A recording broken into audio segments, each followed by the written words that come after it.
নমস্কার সকলকে, কেমন আছেন আপনারা? চলুন আজ আমি আপনাদের সাথে শেয়ার করব নিরামিষ ডাঁটা চচ্চড়ি রেসিপি।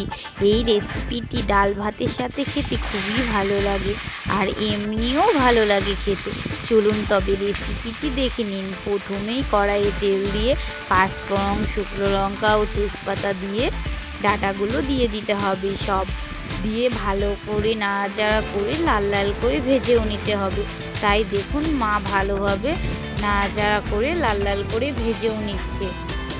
অনেকক্ষণ ধরেই ভাজা ভাজা করে নিতে হবে, কারণ ডাঁটাগুলো তাহলে হাফ আগেই সেদ্ধ হয়ে আসবে, আর তারপরে কিছুটা সেদ্ধ হয়ে যাবে। দেখুন এবার আগে থেকে বেটে রাখা আদা, জিরে, লঙ্কা বাটাটাও দিয়ে দিল।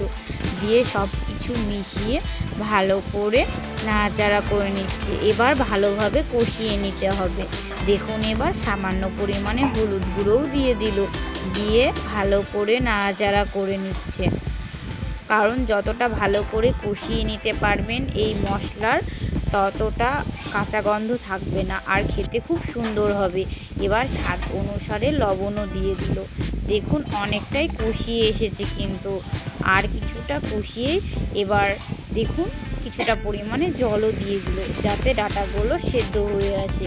এবার কিছুটা নাড়াচাড়া করে গ্যাসটি আস্তে দিয়ে কিছুক্ষণের জন্য রেখে দেবে। তাই একটি ঢাকাও দিয়ে দিল। 10 মিনিট পর দেখুন ঢাকাটি তুলে ডাঁটাগুলো অনেকটাই সেদ্ধ হয়ে এসেছে ও জলটা শুকিয়ে এসেছে।